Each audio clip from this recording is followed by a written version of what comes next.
Ever wondered why bathing in milk, wearing pearls, or popping a silver sixpence in your shoe affects the success of your wedding and or your marriage?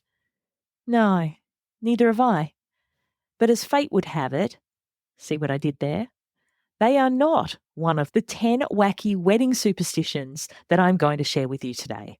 We're going to travel to Greece, Ireland, the Netherlands, and the Philippines to uncover some of the truly out there wedding superstitions and traditions that people believed in many years ago, and some that are still going strong today.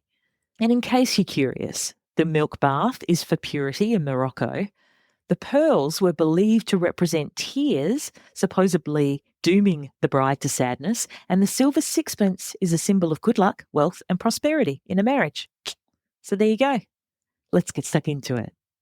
Unbridely is a community of pro-wedding vendors who believe in freedom and integrity in weddings, giving you options, solutions, tips and tricks to create the experience and memories that you and your fiancé really want and deserve. Because we believe that weddings are a team sport. With how-tos, stories and interviews with recently married couples, we find out what went right and what they'd change if they could go back and do it all over again. I'm Camille and welcome to the Unbridely podcast. Hey mate, this is a quick one from me because there are a few heavy demands on myself and my loved ones this week, and time is even more short than usual, but also because I kind of love the absurd humour, the silly and the ridiculous. Those sort of things make me laugh. And these 10 wedding superstitions from different times and countries all around the world are bizarre, truly strange. And I think you'll get a kick out of them too. So, number 1, spotting a spider on your wedding attire brings good luck. Yeah, this superstition traces back to Old English folklore, where if someone saw a spider on the bride's dress, they considered it was lucky. It's a good omen, symbolises wealth and happiness in the marriage. Who knows why? The idea was that this little arachnid was a message of fortune. Now, most brides, most people would scream at the sight of a spider. So thank goodness for dry cleaners, bug spray, very handy. The superstition, though, is a quaint reminder of how people once read signs from nature to predict their futures. Number 2 is a sugar cube in the bride's glove, which ensures a sweet marriage. Yeah. Greek tradition held that a sugar cube tucked inside the bride's gloves or sometimes in the bouquet would sweeten the upcoming marriage because sugar symbolized the sweetness of life and love. It's a simple charm that reflects the hope for a joyful home, right? Modern couples might find this amusing, but it's just a colourful way to symbolize that universal wish that your marriage brings happiness and comfort to you. I understand. I don't know how many brides these days are wearing gloves. I guess that's when you just shove it in the bouquet. You hope that you're not attracting ants. Number 3, pinching the bride for luck. Yeah. So in Egypt, female guests traditionally sneak a pinch of the bride's arm or her cheek on her wedding day to supposedly pass along good luck. It's seen as a celebratory gesture. It's sharing blessings, sharing joy. Now, in this day and age, it might raise eyebrows because, personal boundaries. But historically, it was a way for attendees to physically express their wishes, whatever happened to a hug, but anyway, but their best wishes for the bride's prosperity and fertility as well. Pinch. I hope you make a baby. It's just, yeah. Okay, number 4, planting a pine tree at home is supposedly meant to bring fertility and fortune.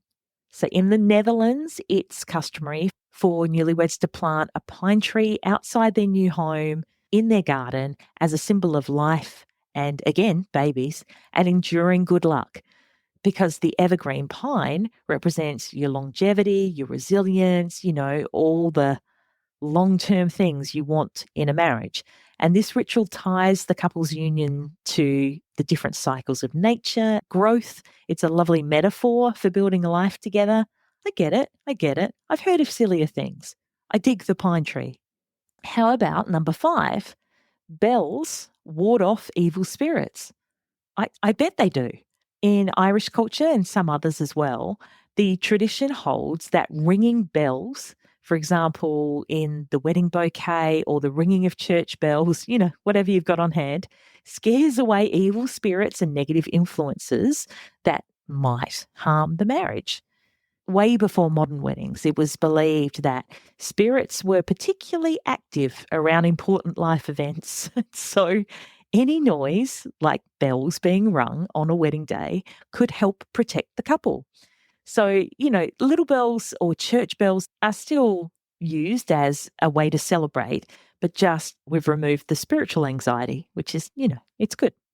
Number 6, rain on your wedding day is not just lucky, but it means fertility.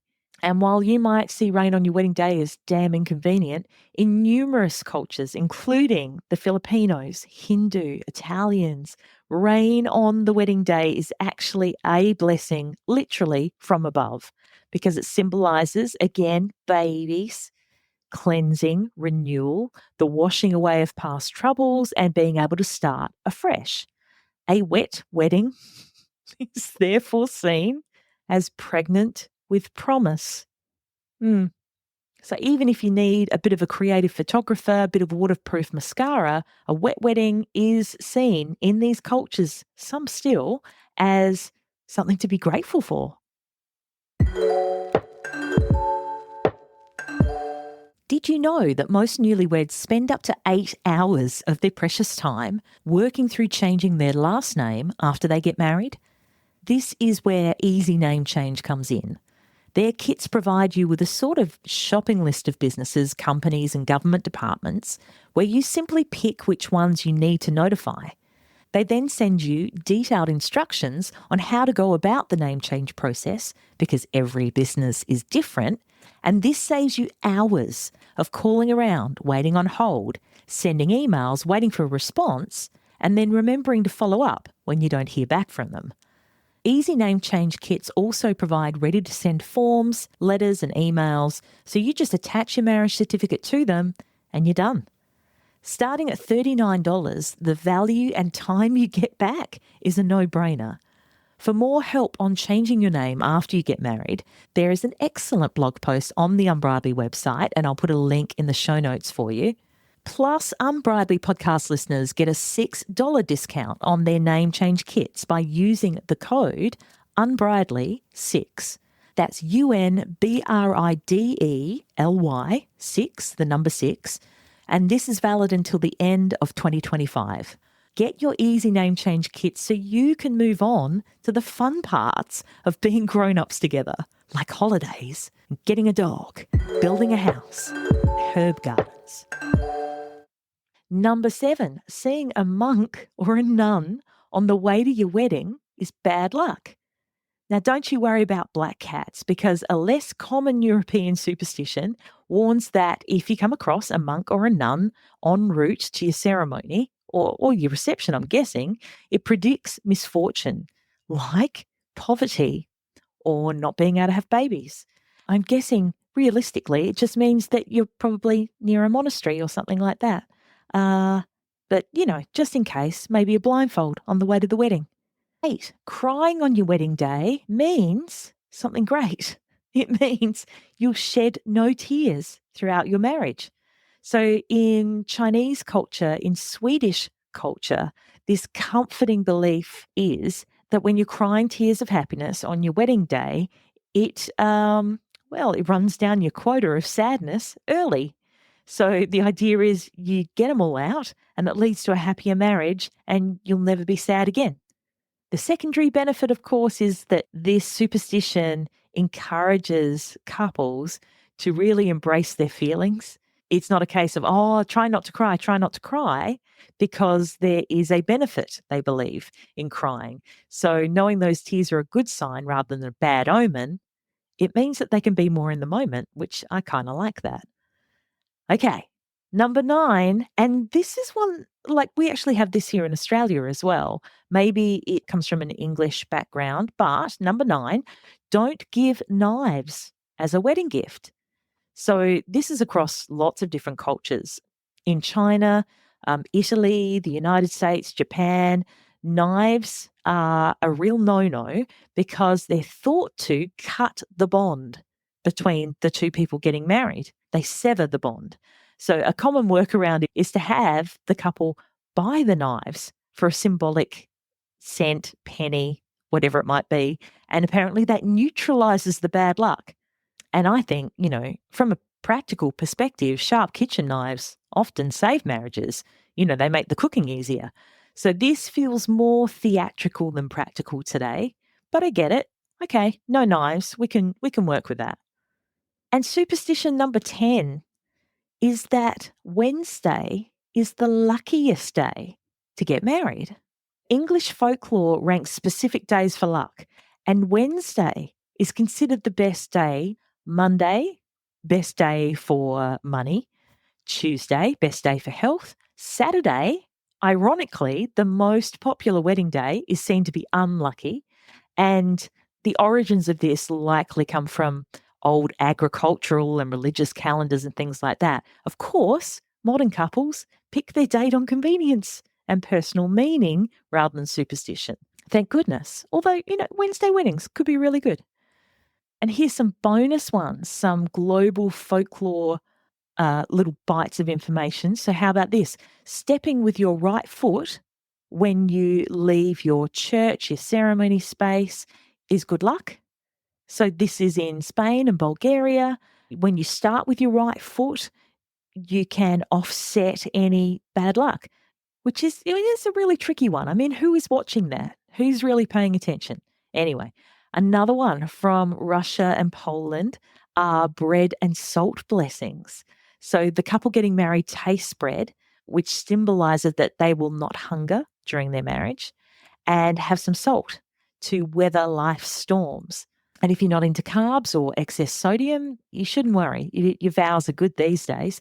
But depending on your cultural background, I don't know, bread and salt might be your thing. And another one, henna. Henna for happy endings from India and the Middle East. The idea is that the deeper the henna, the deeper the colour, the deeper the love, apparently. It's a great way of pampering and bonding with your girlfriends, I think. Okay, the point? There really isn't one. Because I feel like each tradition has had its time, but really, love, laughter, a few personal touches, they're all that truly matter now. So tell me, did you follow a particular superstition at your wedding? Were you bullied into it by your relatives? Or did you hilariously break a superstition by accident, like you didn't know about it until afterwards? DM me on Instagram @Unbridely, share your story, and next time I might just be featuring yours on the podcast. And have a brilliant week, lovely. That about wraps it up for this episode of the Unbridely podcast. For the links and resources we mentioned, please head to the show notes. And if you love the show, please review and subscribe on the podcast platform you're on now so you don't miss out on a single episode. Thanks so much for listening. And remember, weddings are a team sport. Catch you soon.